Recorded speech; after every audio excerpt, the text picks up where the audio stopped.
E na última semana, na semana passada, na terça-feira, dia 11, a Câmara dos Deputados aprovou o projeto de lei 3515 de 2015 do próprio Senado Federal, que cria regras para prevenir o superendividamento dos consumidores. E a proposta dela também acaba proibindo práticas consideradas enganosas e prevê algumas audiências de negociação. Gostaria de perguntar aos doutores aqui presentes que possam explicar um pouco mais sobre isso e no que exatamente consiste esse projeto de lei.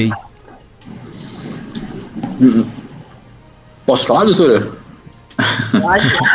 Bom, pois bem, esse projeto de lei, na verdade, é uma tentativa da gente dos legisladores estarem reformulando o Código de Defesa do Consumidor e, mais especificamente, prevendo uma situação do superendividamento que hoje ela é praticamente regulamentada pelas decisões judiciais, né? A gente não tem, na verdade, uma legislação própria para poder prever essa questão do superendividamento. Então, a gente sabe que hoje é muito comum os idosos, as pessoas que estão aí em dificuldades financeiras, receberem muitos contatos para que se possam fazer, por exemplo, empréstimos consignados via telefone.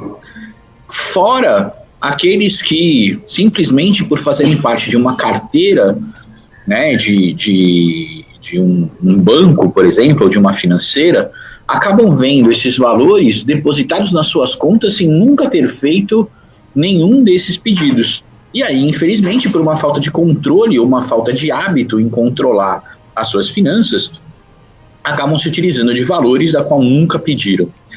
Por conta desse fato, a gente observa que muitas pessoas acabam tendo problemas financeiros e não conseguirem, posteriormente, resolver essa situação. E acabam se vendo insolventes, né? Como a gente costuma dizer. Mais ou menos, para as pessoas poderem entender assim de uma linguagem figurada, é como se a gente estivesse falando da falência da pessoa física, né? Ou seja, eu como pessoa não disponho mais de crédito e praticamente sou retirado do mercado por conta de não ter mais essa situação.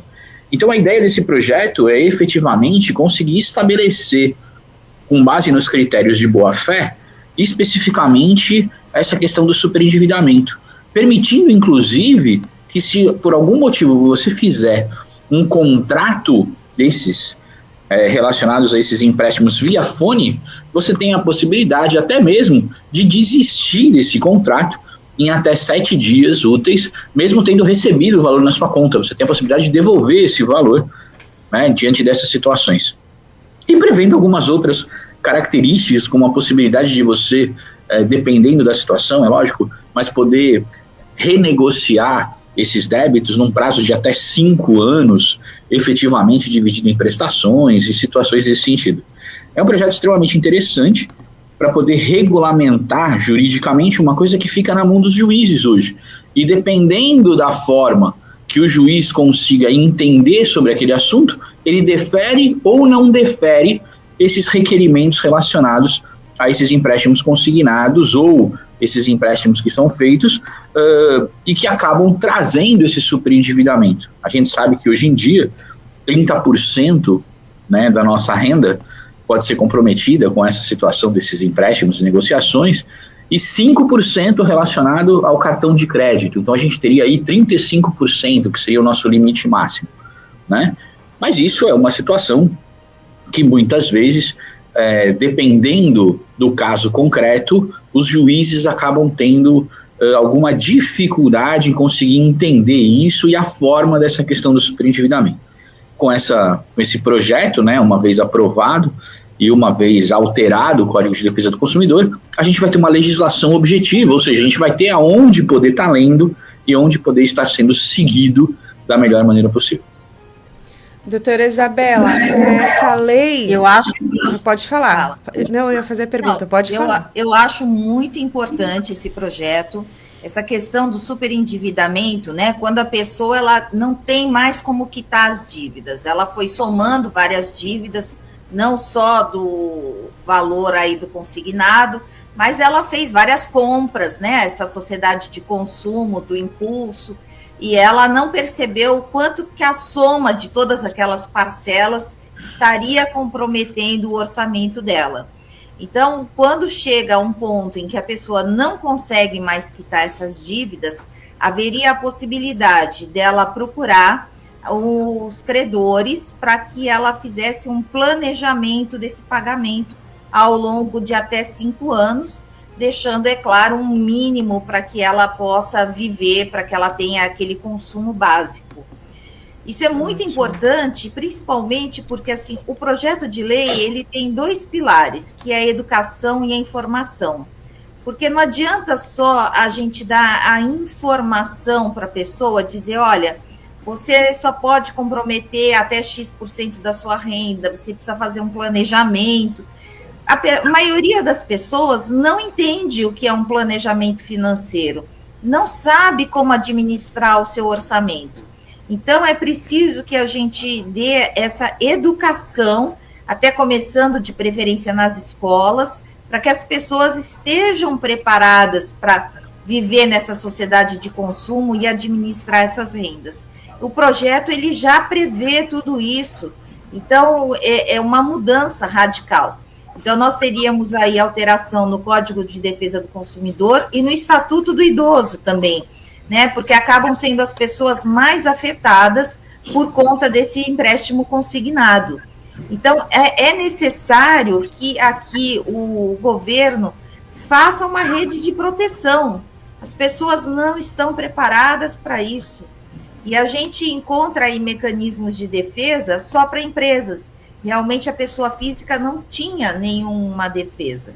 E é importante, esse projeto não é novo, esse projeto ele veio lá de 2012, ele foi encaminhado, se tornou aqui efetivo em 2015, mas agora, em plena pandemia, nós temos aqui componentes muito importantes para ampliar esse endividamento das pessoas, que é desemprego, que é doença, que são perda de renda, porque esses 3 fatores são sempre os que desencadeiam o superendividamento. Então, está mais do que na hora de que esse projeto seja efetivamente aprovado e colocado em prática, né? Porque não é só uma questão de ser aprovado, é preciso que se dê os mecanismos para que ele funcione. Então, nossa sociedade precisa e muito desse projeto. As pessoas precisam desse apoio, porque esse superendividamento é uma roda sem fundo. Cada vez você vai pagando mais juros, e você não sai. Se não houver uma medida desse tipo aí, uma proteção, a pessoa nunca vai sair, vai ficar negativado, e às vezes até com impacto para conseguir um emprego, porque muitas empresas fazem pesquisa no cadastro e elas não querem funcionários negativados. Então, olha o tamanho dessa rede aí que a gente pegou de problemas para essa pessoa, ela não vai conseguir sair nunca disso. Então, é preciso que se dê apoio a elas.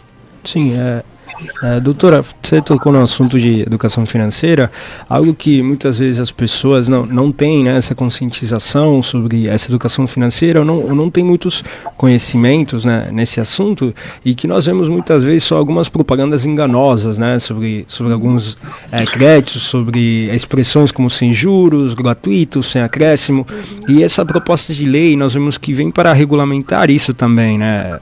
Gostaria que você pudesse explicar um pouco o que muda com essa lei, se estabelece alguma coisa específica para essas propagandas enganosas também? Sim, com certeza, né? É aquela questão juro zero, né? Olha, compra um carro, é juro zero, você vai pagar em suaves prestações. A gente vê, normalmente nem fala o valor da entrada, né? O valor da entrada vai aparecer milagrosamente, vai ser pago, né? E aí você tem aqueles valores, a pessoa nem faz a conta do quanto aquele carro vai custar no final. Muitas vezes o dobro do valor à vista que estava lá.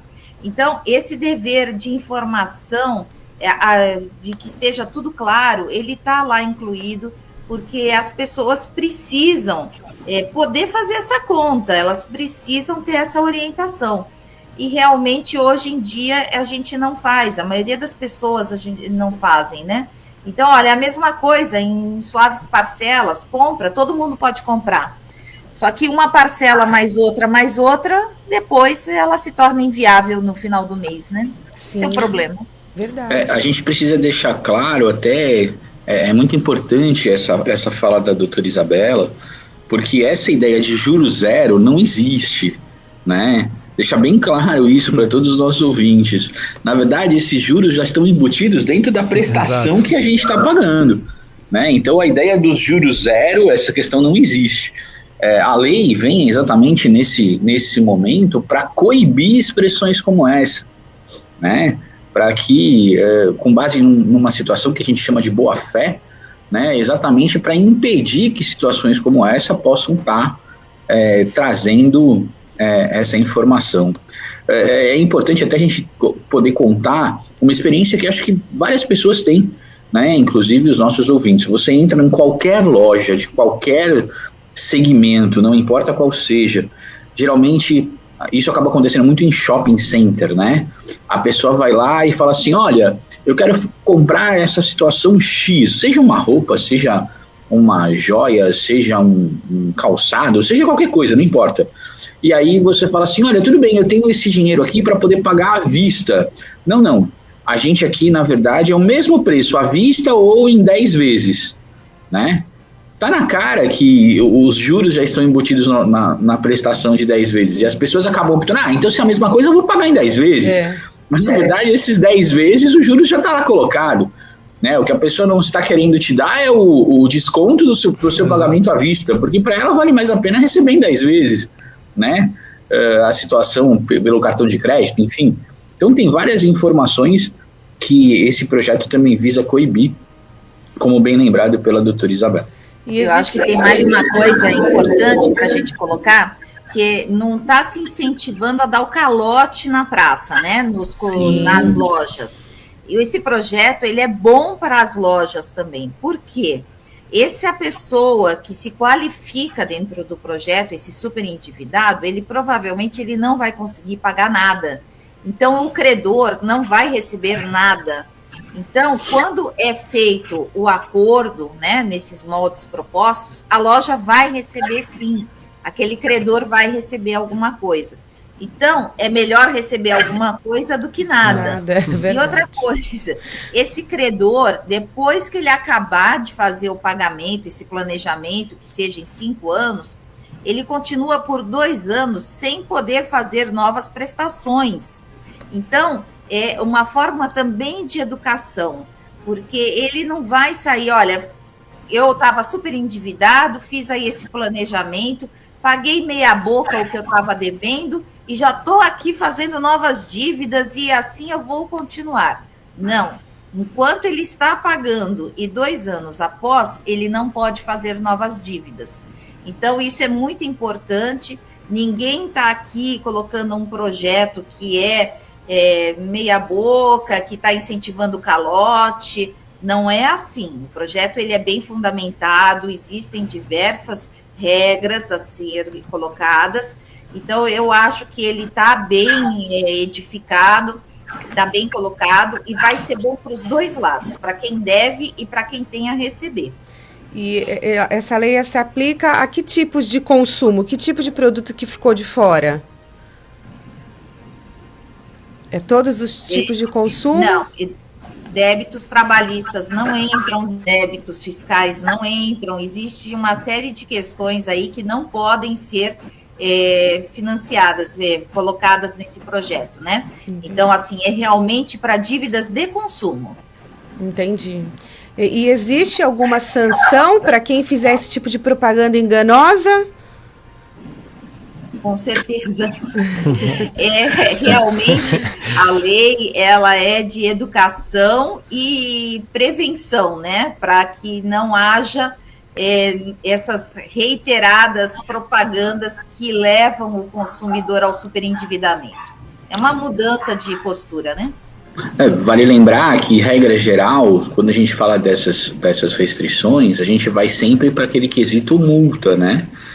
Lembrando que toda vez que você descumpre alguma coisa, a gente costuma brincar, até falar que o órgão que mais dói, né, é o bolso, não é isso? Então, a pessoa, na verdade, quando se sente aí quando comete aí alguma, né, os fornecedores venham a cometer algumas dessas situações que violem essas questões de boa-fé ou violem as regras da lei, num primeiro momento a gente tem a questão das multas. E dependendo da reiteração das condutas, isso pode chegar até mesmo a ser considerado um crime contra o consumidor, e aí vai ter as sanções criminais também relacionadas a isso.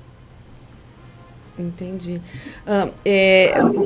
A família, no caso, por exemplo, é numa outra vertente, mas a família, ela herda as dívidas de parente que falece? Só até o montante do patrimônio que ele deixa. Então, se você deixar um patrimônio, o seu patrimônio responde pelas dívidas. Acabou o patrimônio, não tem mais dívida para ser passada para a família. Se não deixou patrimônio, também não vai nenhuma dívida ser paga. Entendi. E pode ajudar, desculpa, pode continuar sem fazer a pergunta. A pessoa, para fazer a negociação, a renegociação, né?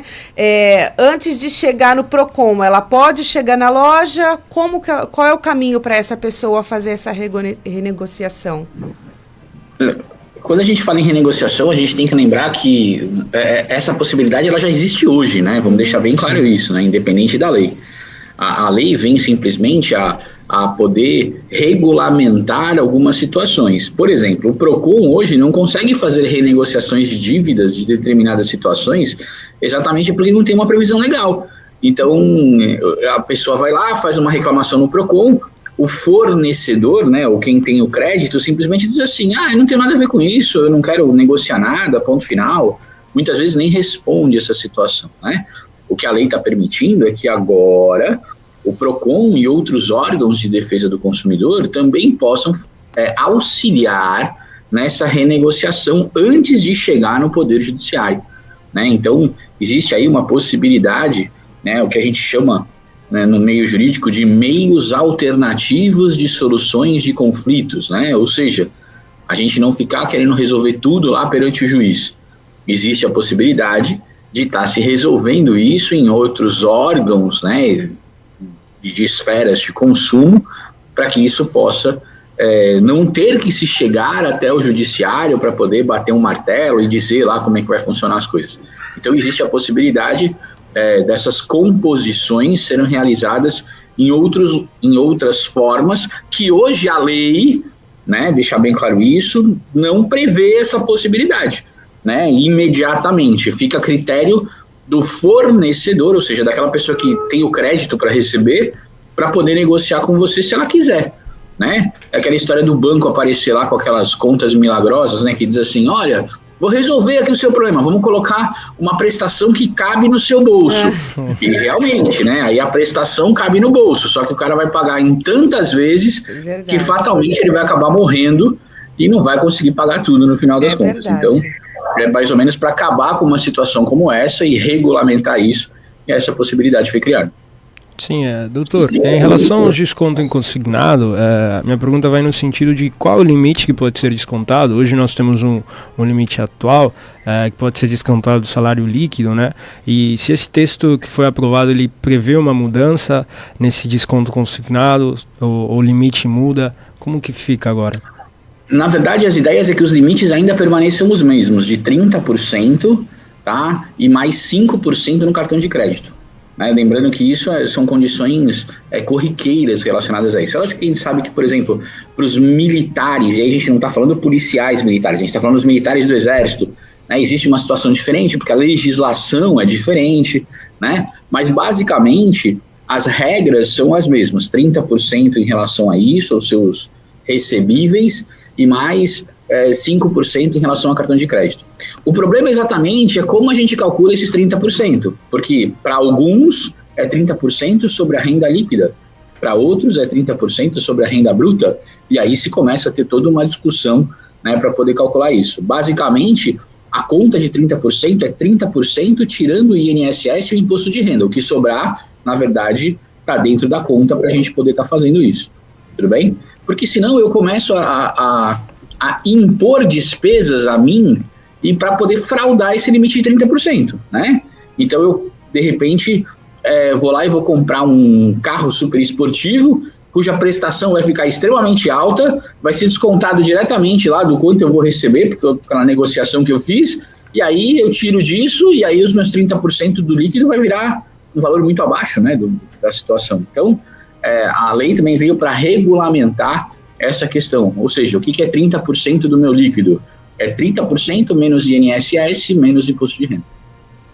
Doutora Isabela, qual é a sugestão, a dica que a senhora daria para alguém renegociar uma dívida, negociar uma dívida, renegociar não, negociar uma dívida? Eu acho que a gente deve ser sincero, olha, realmente não tenho condição, a minha situação é tal, eu posso comprometer tanto, mostrar que você está de boa fé. Eu acho que a boa fé é o mais importante. E você cumprir, ou quando você não pode cumprir, você avisar. Eu, no meu escritório, eu faço muita cobrança. Eu faço cobranças de condomínio em atraso.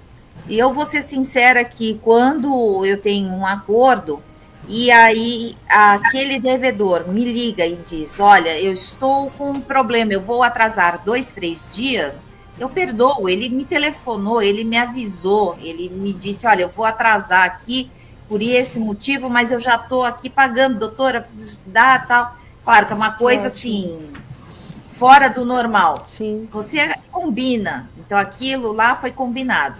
Agora, quando a pessoa se esconde, a pessoa não dá satisfação, aí é difícil de você manter o diálogo, de você manter a confiança naquele devedor. Exato. Eu acho que a relação, ela tem que ser assim, realmente você tem que estar sempre comprovando a sua boa-fé. Agora, com grandes fornecedores, que você não tem a oportunidade de ter esse contato, você tem que chegar lá e você tem que pechinchar realmente com a pessoa que está na frente. Olha, esse juros está exorbitante, eu não consigo pagar, eu não tenho nada aqui também para ser levado aqui, não tenho nada para penhorar, não tenho como fazer esse pagamento. Vamos chegar numa situação que seja boa para nós dois. E justamente é importante a gente colocar que nesse projeto de lei, aquele credor que não quiser fazer o acordo voluntariamente, ele vai ser obrigado a aceitar o acordo imposto pelo mediador ali que estiver fazendo esse acerto. Então, todos vão ser chamados para vir participar do acordo. Quem não veio participar do acordo ou não concordou com o acordo, vai receber a proposta imposta ali pelo mediador ou pelo juiz, dependendo de como isso daí for funcionar exatamente. Mas, hoje em dia, essa situação já é possível, até às vezes o Sebrae ou o Procon, eles fazem aí manhãs de renegociação, né, para você tentar limpar seu nome, justamente tentando aproximar. Então, não perca essas oportunidades de renegociação, procure para que você realmente possa limpar o seu nome e se tornar adimplente, né, que é pagando suas contas. É muito importante. Ótimo. Nós já estamos chegando aqui ao final do nosso programa. Quero agradecer a presença do Dr. Fabrício Pozzocco, doutora Isabela de Castro Castro. Muito obrigada pela presença dos dois. Muito obrigado, doutores. Muito obrigado, doutor Pozzocco. Muito obrigado, doutora Isabela também.